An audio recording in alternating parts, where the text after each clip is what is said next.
Okay, well, welcome. Happy Memorial Day to everyone here. You're all looking real chipper and refreshed by this traditional Pacific Northwest Memorial Day weather weekend we've been enjoying. You know, it always feels like a great kickoff to summer when you have to go out and bail out your grill before you can fire it up. But here we are, continuing our study in Romans this week. We're still right at the beginning of the letter, so, you know, if this is one of your first times here, what a wonderful time to join us today. We're looking at verses 8 through 17. We looked at 1 through 7 last week, but before we read this text right here, we're going to just kind of ask a simple but important question. Maybe you've thought about it before.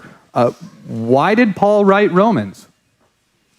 You know, what prompted Paul in the first place to want to sit down and, you know, put a pen to paper, or more appropriately, you know, in that context, to round up a scribe, a secretary who he could dictate this to, who would put a pen to paper and want to send this letter off to Rome? What was he hoping to accomplish with this? What was his goal? Well, one of the interesting parts about our section in Romans today is it offers an answer to this question. There's a lot of different answers you could list. Kind of you'll observe more as we go through the letter. But our section today contains what most scholars would label as the thesis statement of the letter to the Romans. Like this is where Paul tells us why this letter was written and really what it's going to be all about. What's he's going to unveil or unfold for us in the chapters that follow. He also in this, it's interesting too. You get this feeling you're kind of, you know, listening into someone else's conversation or looking in someone else's mail, which we are doing, but it shows kind of some of the other more interpersonal dynamics or the practical, maybe to us sounding less lofty reasons why Paul wrote the Romans, but some of the practical things that he hopes to accomplish or receive from the Romans and give to them kind of in this exchange, which is prompted by this letter here. So really, if you want to understand Romans, both kind of at that theological level or on the practical level, you need to understand our section today. This section right here is critical for that. But even more than just kind of that academic level, where I think this has a lot of value for us as a church, and it has for me personally, just kind of as I've reflected on it this week, is in this passage, we get such a clear window into Paul's heart. You know, what drives Paul? What motivates him, not just in writing this letter, but really in everything that he does. And so my hope is that we will hear these words, see Paul's heart here, and we'll put these words into our heart and change us, maybe reorient what drives us and what compels us in everything that we do. So kind of, I guess you could say my hope that what we get from this is already what I've gotten this week, which is encouragement. Kind of in a more classical sense of that word, like encouragement, that we get courage from this, that this causes us to take heart and to be bold as a follower of Jesus Christ right where we are. Because, I mean, I'll tell you what, there has been, especially over the last few years, just kind of a growing sense of unease among Christians in our culture. Maybe you've felt this. Maybe you've heard it from other Christians, or you've thought about it when you look at our city or your neighborhood or your school or your workplace, and just how things are changing. And it feels like, boy, things are not becoming more friendly to the message of Jesus or more friendly to those people who say, yeah, I'm a Christian, but it feels like it's becoming less friendly, right? Feels like the clouds are getting darker. The winds, that we're striving against are getting stronger.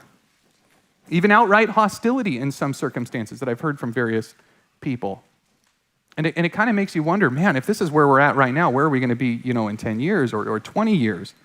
What's going to be the cost then of proclaiming the gospel and saying, yes, I'm with Jesus. I am one of his followers. And it's right here in that feeling, that sense of unease that this passage can speak to us.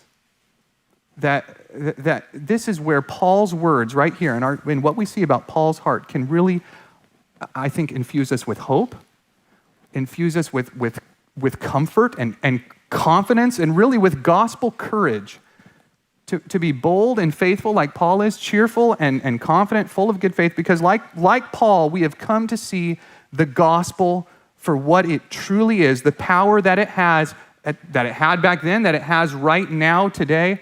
And like Paul, we are not ashamed. That's where I hope we end up by the end of this today. So let's get into the text. We're going to start with verse 8, where Paul begins first. He says first, so we're still near the beginning of the letter. People often remark, he says first, but then he never gets into a second, third, or fourth, but that's okay. This is just kind of how you did things. First, I thank my God through Jesus Christ for all of you, that'd be the people in Rome, because your faith is proclaimed in all the world.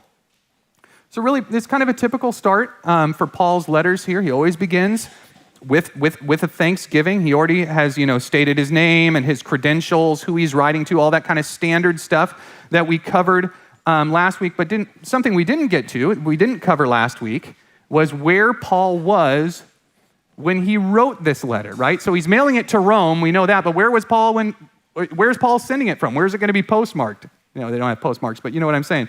He's in the city of Corinth, which is in Greece, okay, over there, and he's sending this letter across the water, or maybe across land, 500 miles as the crow flies, so up to Rome, which is up there on the map. So when Paul says right here that your faith is proclaimed in all the world, he thanks God for that. He's using some hyperbole there. So he doesn't mean all the world, like every single person in the world is proclaiming it. But basically everywhere that Paul has been traveling, which has been mostly in the east over there, in the parts called Asia, that the Romans called Asia over there, modern day Turkey, and up north and over into Greece there quite extensively, everybody's talking about the fact that there are Christians in Rome, that they're followers of Jesus right in the heart of the empire. I mean, it'd probably be a big source of encouragement, maybe even wonder for these Christians more in the far-flung places of the empire, because Rome, that was the political and the cultural power center of the time. Rome was the seat of the emperor. It was the heart of the empire, and even there, they would say to each other, there are followers of Jesus who are worshiping and proclaiming Jesus as Lord right under Caesar's nose. Isn't that amazing? That's what Paul is grateful for right here. This is why Paul wants to go there. We're going to read a big chunk now, starting in verse 9. For God is my witness, whom I serve with my spirit in the gospel of his Son, that without ceasing I mention you always in my prayers, asking that somehow, by God's will, I may now at last succeed in coming to you and going to Rome. For I long to see you, that I may impart to you some spiritual gift to strengthen you. That is, that we may be mutually encouraged by each other's faith, both yours and mine. I do not want you to be unaware, brothers, that I have often intended to come to you, but thus far have been prevented, in order that I may reap some harvest among you as well as among the rest of the Gentiles. I am under obligation both to Greeks and to barbarians, both to the wise and to the foolish. So I am eager to preach the gospel to you also who are in Rome. So 3 times here, Paul tells us one of the most basic reasons why he wrote this letter to the Romans, and it's because he wants to go there. He wants to go to Rome. Paul's never been to Rome. He doesn't know these people, but I long to see you, as he puts it. I long to see you. Now, some of these people, we get to the end of the letter, there's greetings and stuff, so we know Paul has probably crossed paths with some of these people, or maybe they know him, he knows them kind of by reputation. There was a Christian network going on at this time, but in terms of Paul being in Rome and being with these people, it's never happened. So this letter, in kind of its most basic sense, it's a preparation letter. It's a pre-visit letter. It's Paul letting him know, hey, I'm coming. This is who I am. This is what I'm all about in terms of the gospel. So they can read this whole letter and see that this is the message Paul is proclaiming, and so then he can be with the Romans. He can encourage them, but we'll see he's got a larger goal for that as well. But first, he's looking at the Romans. He's thinking, this is why I want to visit you. 3 reasons. 1, he basically says it the same way, that I may impart to you some spiritual gift to strengthen you.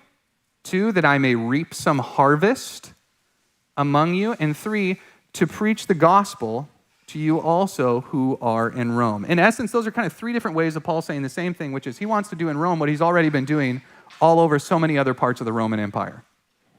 He wants to proclaim the message of Jesus.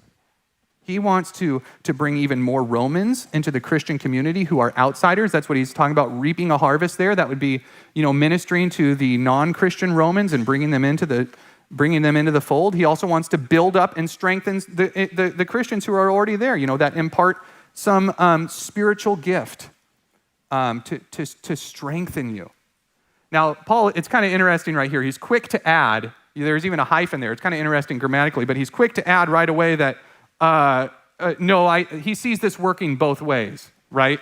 He will encourage the Christians there in Rome. They will encourage him, as he puts it, that we may be mutually encouraged by each other's faith, both yours and mine. So throughout this letter, Paul is very aware that he, didn't plant this church in Rome. He didn't start this church. It reads very different than, we did our study in 1 Corinthians a few years ago where Paul had been and lived with these people and, planted the church. Very different tone and stuff in that letter than what we find here in Romans. So Paul doesn't, just want to show up in town like he's some big shot apostle who's got all the answers and needs to, kind of knock some heads around and teach these Romans a thing or two about how to be Christians. No, he shows deference to them. He shows them respect as brothers and sisters in Jesus Christ who also have the Spirit of God. So much respect, in fact, that he expects, them to encourage him.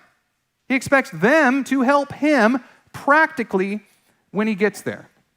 This is another kind of subtext to all this. One of the big reasons why Paul wrote the letter to the Romans, and we don't see it in this chapter, we see it very clearly in chapter 15, and it's that Paul needs the help of the Roman church if he is going to go on successfully to the next stage of his mission. So here we're going to show another map here. Here we go. This one's actually the whole Roman Empire at its largest extent, which was right around this time in the first century, just after Romans was written. Again, so Paul, he is in Corinth right now when he writes this, right there in Greece on the coast. He is on his way down to Jerusalem down there, okay? He's got all this money that he's been collecting from the various churches around in that region because there's a famine going on down in Jerusalem. So he's got this money he's been collecting. He sees it as so important, this symbolic gift that demonstrates the unity of the church, of all these non-Jewish Christians who are helping the Jewish Christians down in Jerusalem, like it's going to be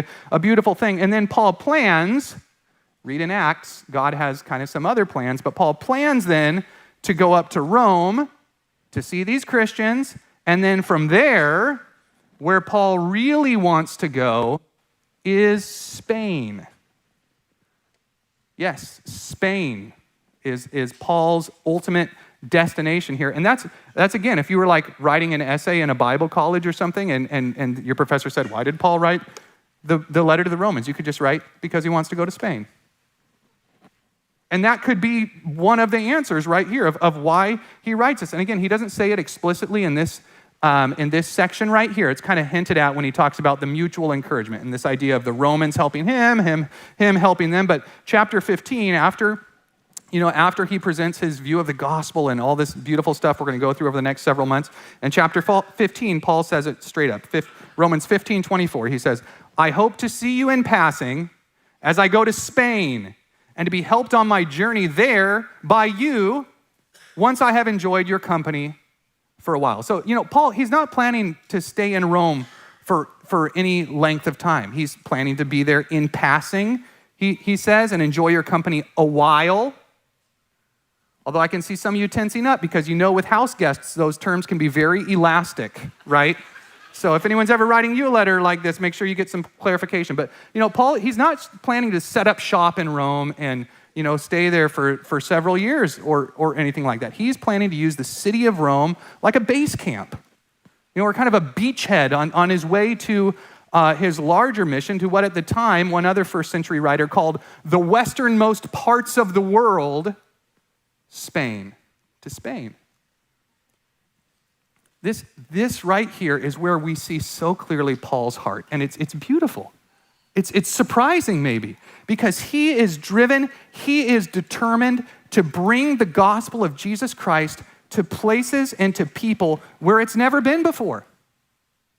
This is what compels him, as he puts it in verse 14. He says, I am under obligation both to Greeks and to barbarians, both to the wise and the foolish. So I am eager to preach the gospel to you also who are in Rome. Obligation, in debt is another way to translate that. Like Paul owes these people something who don't know Jesus. He's in debt to them. He's obligated, something that weighs on him, something that agitates him, that if he cannot take care of it. And what is this obligation? It's to preach the gospel to the nations, or as he says it there, to Greeks and barbarians, both to the wise and the foolish.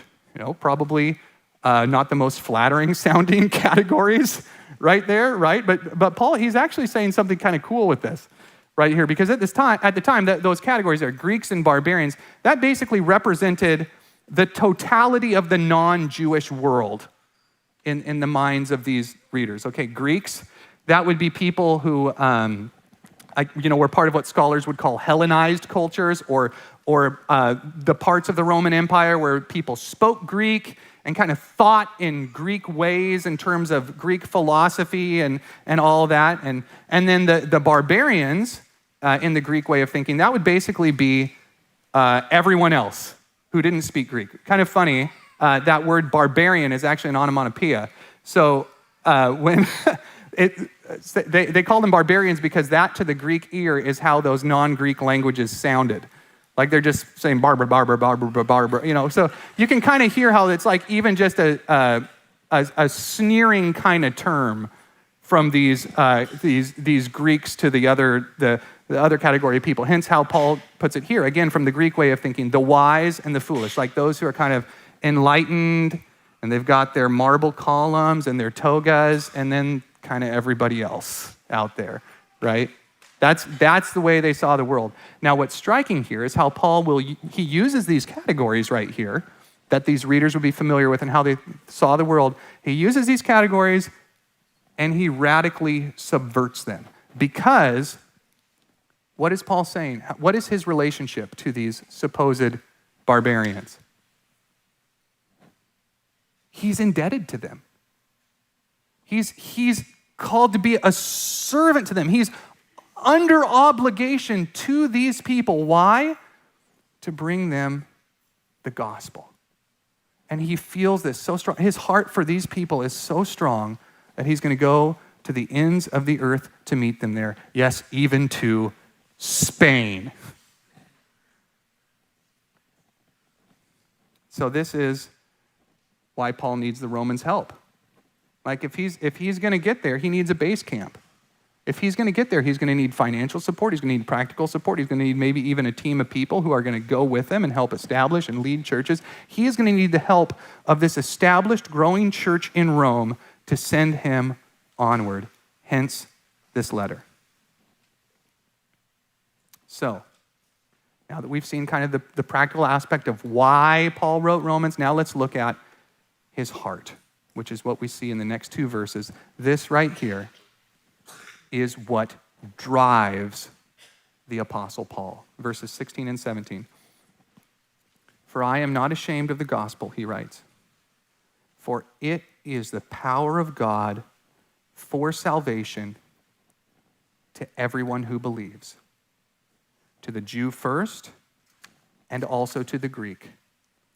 For in it, in the gospel, the righteousness of God is revealed from faith, for faith, as it is written, the righteous shall live by faith. So what we just read are quite likely the two most important verses in this letter. These are the thesis statement right here. Right here, this is where Paul states the theme verses of the book of Romans, and this is so clearly the theme of Paul's heart. What the gospel is and why it's worth risking everything to get out to as many people as possible for all of us, not just for apostles, but for each and every one of us. This is what the gospel is. This is why it is full of power. Now, structurally, these verses are kind of interesting as we seek to interpret them because they are a series of subordinate clauses, okay? Meaning, so each one there kind of builds upon or explains what Paul said right before, kind of like a staircase here, right? You got the words there that kind of mark this out. For, as, or just as, that kind of marks each different thought that Paul is expanding upon. Each kind of offering a different reason is the way you could think about it. Each of these offers a different reason why Paul is so driven to share the gospel everywhere with everyone. Reason number one, he's not ashamed of it. For I'm not ashamed of the gospel, he begins, which is kind of a negative way of saying something, right? He's not ashamed, but what Paul is doing and with this negative statement is he's saying something profoundly positive on two levels. One, he's not embarrassed about the content of the gospel, and two, he's not afraid of the consequences of sharing the gospel, no matter what they are. That consequences part that's kind of embedded in that word ashamed, it's what Jesus is focused on when he uses this same word ashamed in his teaching. Mark 8:38, Jesus says, "For whoever's ashamed of me and my words in this adulterous and sinful generation," so can you hear this implied hostility here, the antagonism from outsiders?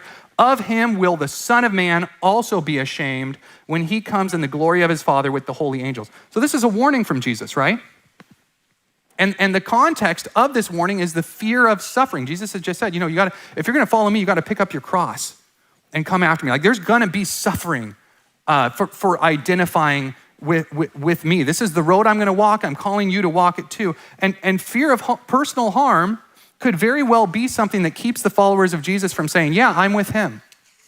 Yes, I am one of his followers. Think of Peter around the fire on the night Jesus is crucified, right? He's ashamed to say, yeah, I'm with Jesus. I'm not ashamed, says Paul, meaning I will bear the consequences of association with Jesus, whatever they are, because the gospel is worth it, which is what he'll explain next. But another shade of meaning, that second one to what this shame could be, would be shame of the content of the gospel. This message of a crucified and risen Jesus, that could be very shameful from a Roman perspective.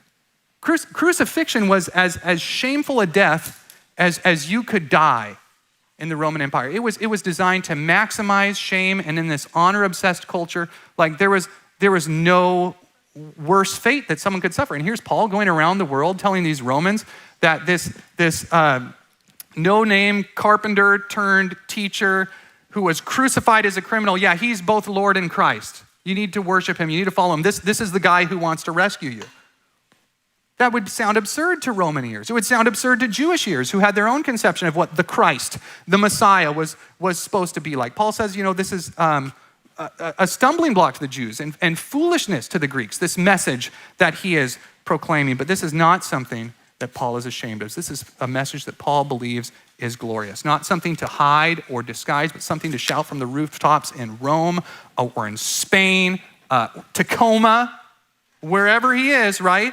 Why? Second subordinate clause right here. This is when Paul explains it.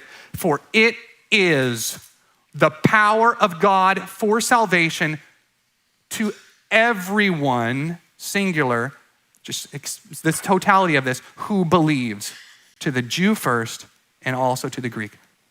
Power. That's what Paul has seen in the message of the risen Christ. This is what Paul has experienced in the message of the risen Christ. This dynamite type power that can blow your life up and rebuild it into something you could never imagine. And this is power for everyone who believes. There's no exceptions in that statement, right? Jew and Greek, slave or free, Greek or barbarian. Just marvel at the bigness of this. The universal scope of this message that has captured Paul's heart. It's extraordinary. The gospel is the means by which God's power is unleashed into every nation, every heart, every person who calls on the name of the Lord, Jesus Christ, crucified and risen, will be saved. This is the scope of the gospel. How? Third subordinate clause right here. For in it, in the gospel, the righteousness of God is revealed from faith for faith. The reason why Paul's not ashamed of the gospel, the reason why the gospel is so full of power to save is because the gospel reveals present tense who God is, what God does, and how God has made a way to declare you righteous in his sight. Who God is, what God does, how he makes you righteous. All three of those really big ideas are embedded in those three little words, the righteousness of God. Man, I'm telling you, we could just spend hours and hours and hours on this right here. Those terms are so big. I mean, scholars have written just pages and pages and pages on those terms right there, the righteousness of God and how this can reflect God's attributes, his actions, his justification of believers. We're just going to try to keep this simple right now because we know that we're going to have several months as we keep going through this to expand on this and just plumb the depths of the richness of this message. So I'm just going to keep it simple right here, just like Paul does, those three big ideas. First, the way the righteousness of God shows us God's character. That's what the gospel reveals, how God is righteous, how God is just and fair, and how he acts rightly all the time, without exception. The gospel shows us this about God with beauty and with nuance. It shows us God's holiness, God's justice, God's wrath against all that is evil, God's faithfulness to his promises and his people and his covenants. All these good and great aspects of God's character take on a whole new depth and a beauty when you see God in light of the cross and the empty tomb and the ascended and glorified Jesus Christ and the rescue he provides for sinners. So much more on that as we go through Romans. The gospel will change how you see God.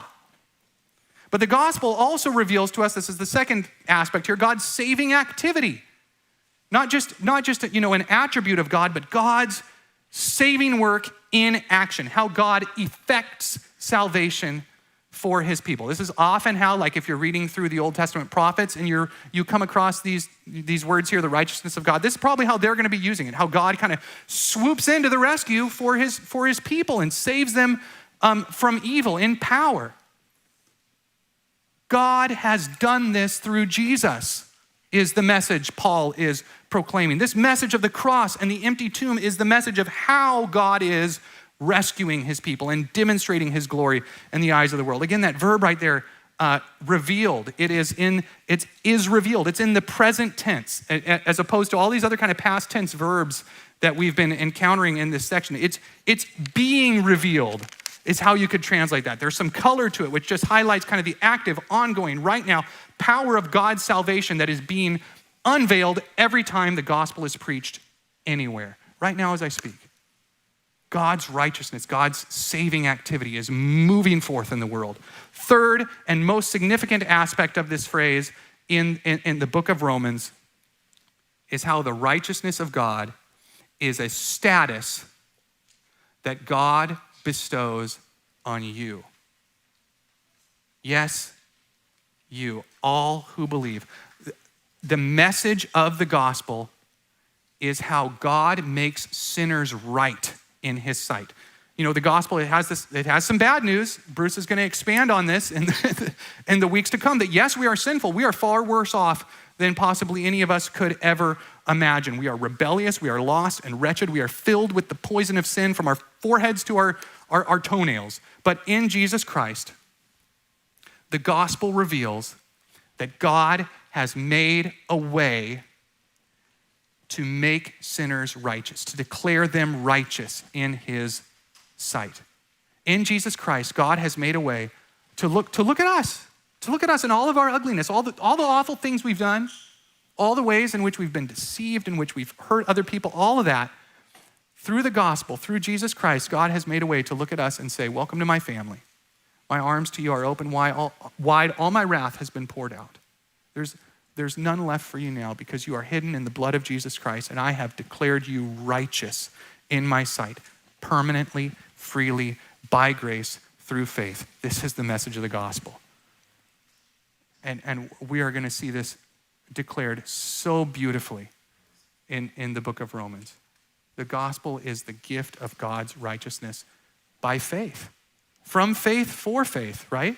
As Paul puts it right there, meaning faith beginning to end. It's not from works for faith, or from faith for works, or this is a faith, this is a trusting in God type of righteousness beginning to end to everyone who believes. And in case this sounds too radical for his readers, in case this sounds too newfangled and just utterly extraordinary to these Romans right here, Paul reveals right here from the get-go that this has been God's plan all along. Fourth subordinate clause, as it is written, the righteous shall live by faith. So this is a quote here from the prophet Habakkuk, right? Or Habakkuk, depending on how you like to say it.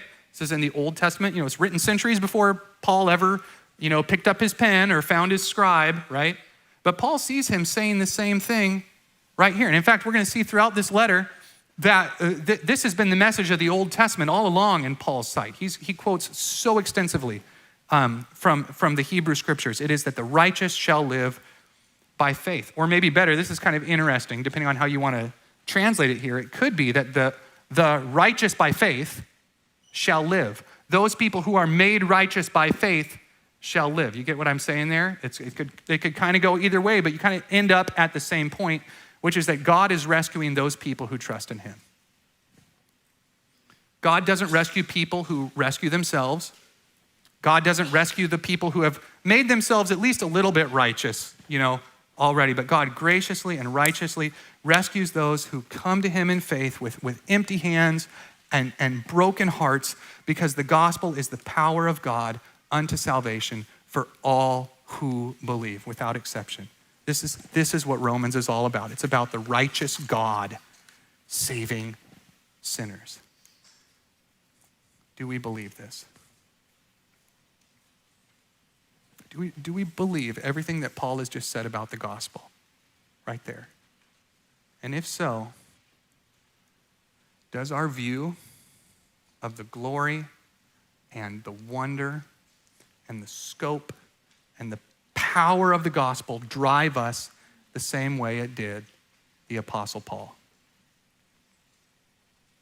So here is where I hope this gets personal for you, for me, for all of us, because as our culture becomes less and less receptive to the truth that Jesus is Lord, that we need to come to him for rescue from our sins, and maybe even as our culture becomes more and more antagonistic toward those who do serve Jesus and those who call others to do the same.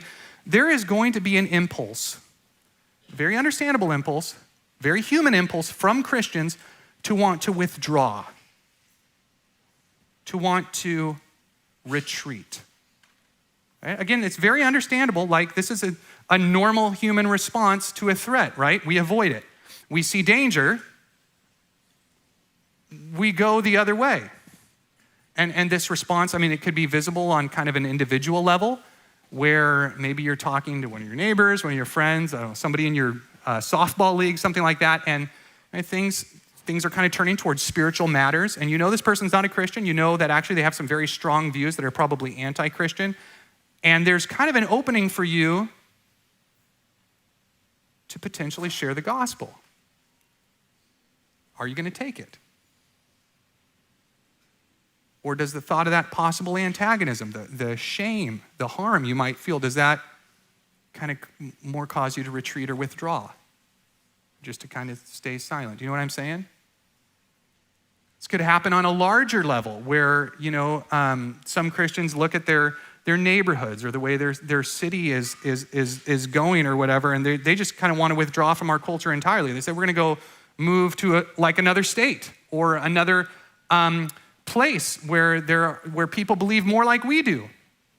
And they already think like we do already.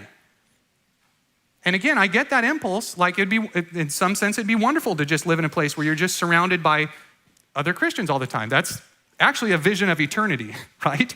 Where we're going to be surrounded by people who are all glorified and they love Jesus and we all believe and are helping each other out and believe the same things and all that. Like, that would be wonderful. But I wonder, would Paul be happy in a place like that right now? Would he take that choice if it were given to him, if someone said, hey, Paul, listen, we just started this Christian enclave up in the mountains, and everybody there is going to be Christians, and we're going to have a totally, Christian city, and Christians are the only people let in. Would Paul be happy in a place like that? Should we be, if we were offered that chance? So what I see so clearly when I look at the heart of Paul in this passage for us today is a call to gospel courage.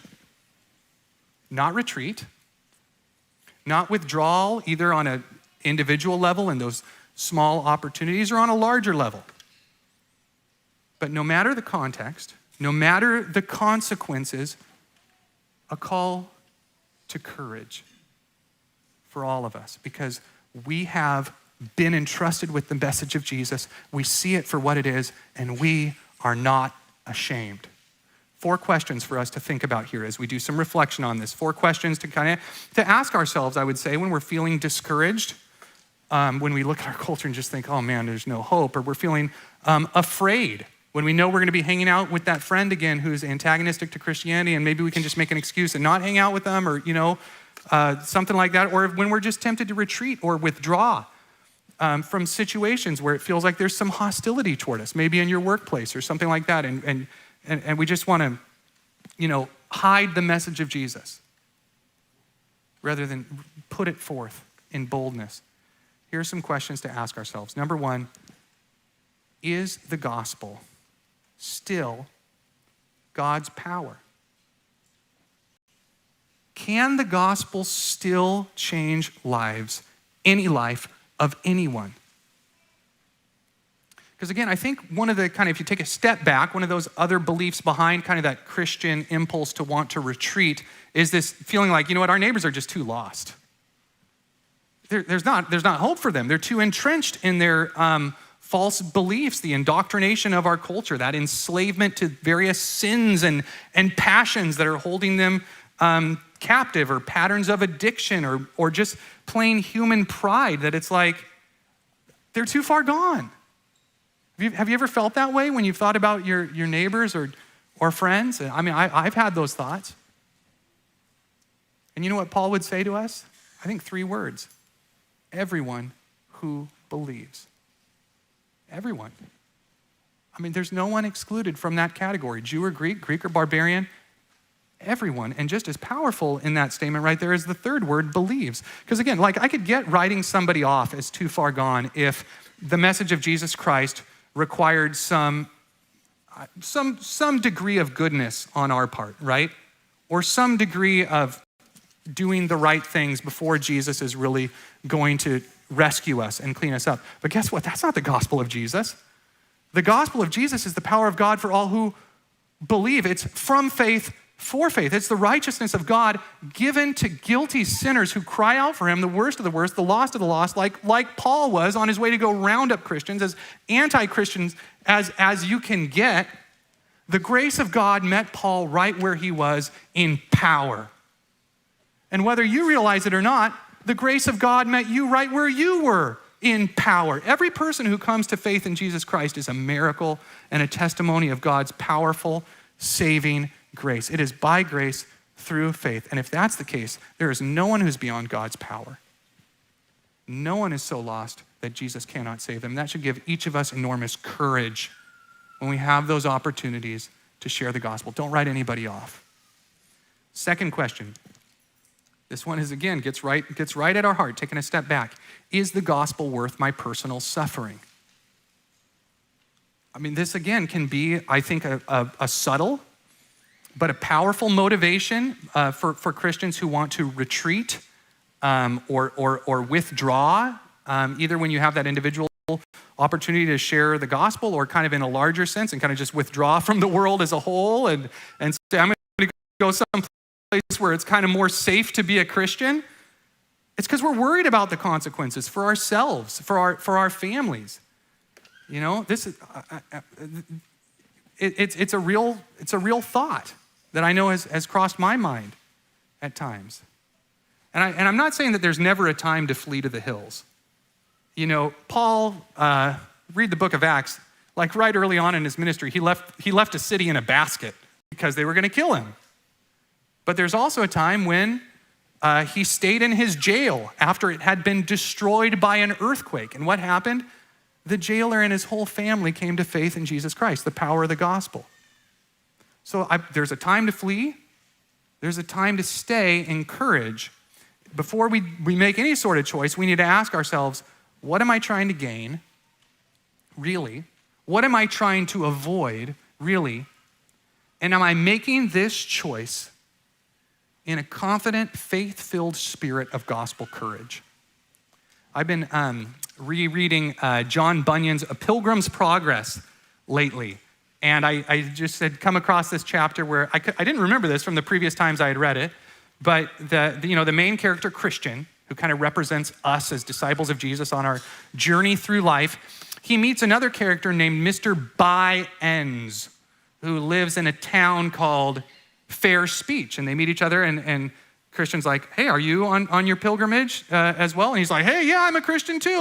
Let's walk together. And they talk, and Christian starts to think, well, what do you believe? And he asks this guy some questions about his faith. And here's what Mr. By-Ends said, as he says, "'Tis true, we somewhat differ in religion from those of the stricter sort." And he's kind of looking at Christian here, as he says this, and his companion Hopeful.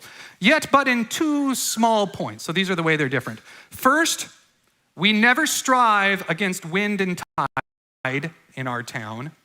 Second, we are always most zealous when religion goes about in his silver slippers. We love much to walk with him in the street if the sun shines and the people applaud him." So how do you think Mr. By-Ends would respond to a culture where people don't applaud his faith, but shame him for it? How do you think Mr. By-Ends would respond when religion isn't going about in its silver slippers, but in a crown of thorns? We proclaim a crucified Messiah, Paul reminds us here. We should not be surprised when following him leads each of us to a cross of shame. That's where he went. And I love reading older books like this because it gives us such valuable historical perspective on our present moment, right? To be a Christian has always meant to strive against wind and tide. This is not new. This was true when Bunyan wrote this book in 1678 in far more costly ways than for us. He was in prison when he wrote this book. This was true when Paul wrote Romans in AD 57. Again, far more true than it is for us today. But it is true for us right now here in Tacoma, 2022. The gospel has not changed. God's power has not changed. And through our striving against wind and tide, we will have the joy of seeing God bring many sons and daughters to glory, which leads to the third question. What's my obligation to my neighbors? Do I have an obligation to the lost? Me? Each of us? I mean, it's just so clear in this passage, the burden that Paul feels for people who don't know Jesus Christ. I'm under obligation, he says, right? Again, that very colorful verb to Jews, to Greeks and barbarian. Anyone who doesn't know Jesus, it's like I owe them something. I owe them this message. I'm burdened to share the gospel with them. This is what compels me. So do we feel this same obligation for our neighbors who don't know Jesus Christ? I'm just going to share this the way that John Stott shared this, and I'm going to leave it like that. He says, "We are debtors to the world, even though we are not apostles. If the gospel has come to us, which it has, we have no liberty to keep it to ourselves. Nobody may claim a monopoly on the gospel. Good news is for sharing." I'm going to say that again. Good news is for sharing. We are under obligation to make it known to others. And if God, in his sovereignty, has somehow placed you in a city with very few other Christians, or in a neighborhood where very few other people on your street have heard the message of Jesus clearly, or at least seen it lived out authentically and humbly, I mean, all the better. Paul would have been energized by that. He would have been ecstatic, right? It's like it's opening day of fishing season and you are knee deep in salmon. Why on earth would a fisher of men want to go anywhere else? Praise the Lord. Which leads to our final question. Where is your Spain? Okay, I'm using this metaphorically. All right, I know a lot of us would love a Spanish holiday right about now with I don't know, flamenco dancers and bullfighters and all that, but what I'm talking about here is how maybe the most surprising part of this letter, which is called Romans, and we think about as Romans to this, most prominent city in the world, Rome, is just how very little interest Paul seems to have in the city of Rome itself, right? I mean, he loves these people. He wants to minister to them in the city, give them that co-encouragement and all that, but it's so clear Paul sees Rome as a base camp. Nothing more. He's not into trying to start the biggest church in the world in the most prominent city or anything like that. He sees it as a beachhead, a stepping stone. Why? The reason is because there's already too many Christians in Rome. As he puts it, Romans 15:20, thus I make it my ambition to preach the gospel, not where Christ has already been named, meaning to you people in Rome, lest I build on someone else's foundation, but as it is written, quoting Isaiah 52 now, those who have never been told of him will see, and those who have never heard will understand. I mean, this right here is Paul's heart. This is why he wants to go to Spain, not because there's a lot of Christians there, but because there's no Christians there. And the thought of proclaiming the message of Jesus to people who have never heard it before energizes him like nothing else does. What about you and me? Where is your Spain? Who has God placed in your life strategically for the express purpose of knowing and hearing about Jesus? I remember hearing at a conference a few years ago a British evangelist who, Britain, very post-Christian, very, very secularized, and he was sharing how he had just heard that week how some new people had moved onto his street, and he kind of shared with us the small group that was there. He said, hey, you know what? Those people think that they moved to London because their company transferred them, but guess why they actually moved there? And the sovereignty of God, they have moved there so they can meet me and hear the gospel. Praise the Lord. There used to be this sense, among Christians that if we were that we kind of needed to go around the globe to find people who had never heard the gospel before, that we needed to be like, Dr. Livingston and, go explore some jungle somewhere and find some long lost tribe, and then we can have this opportunity Paul had. Well, guess what? That's not the case anymore. The nations have come to us right here. People who have never heard the gospel before, or again, never heard it clearly and accurately from the lips of someone who actually believes it and really has concern for them as a person. These people are right on your street. They're right in your apartment complex. They're on your soccer team. They're in your school. They're your coworkers. And if this is the case, what a blessing to be in a place where God can use you so strategically for his work in the world right where you are.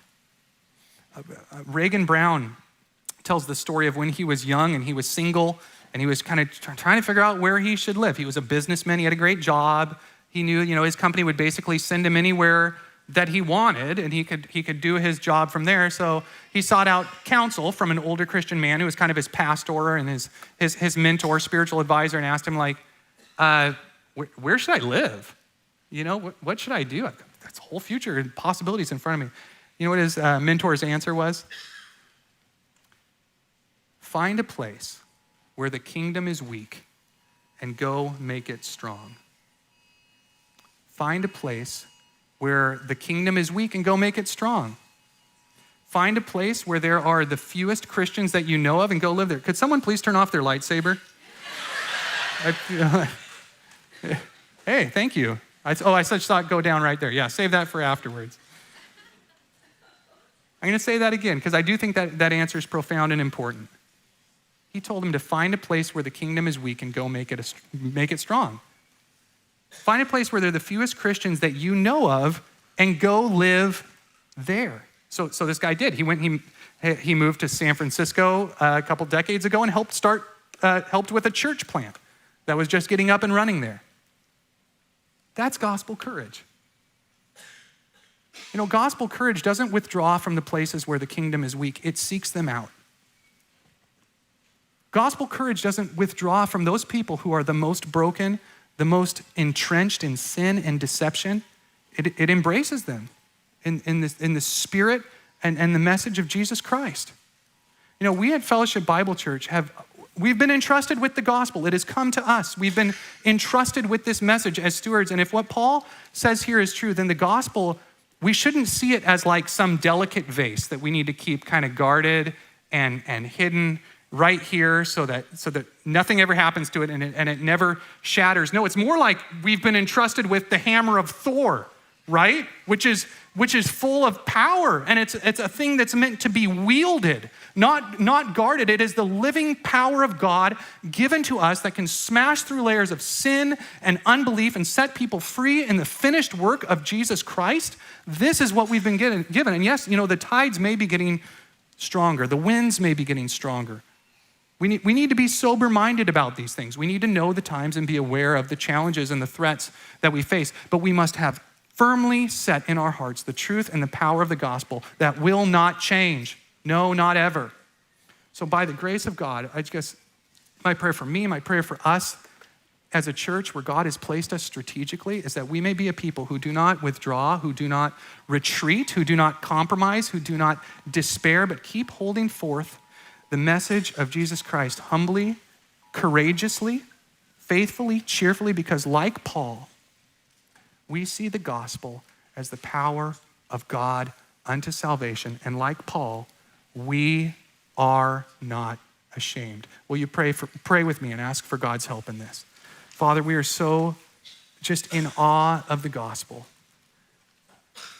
What you have done for us through Jesus Christ, what you have revealed and are revealing right now through your word, it's extraordinary. The depths of your righteousness, the depths of your goodness, your saving power. What a blessing, Father. Thank you. Thank you for the gospel. By your Spirit, help us to be faithful stewards. Help us to hold forth that gospel boldly, humbly, cheerfully, courageously. Help us to take advantage of those opportunities that we have them as we have them. And I just pray that everyone here would have the joy of seeing the harvest, seeing the fruit of that, seeing your work through them to set people free. Thank you, Father. It's in the name of your Son, Jesus Christ, that we pray all this. Amen.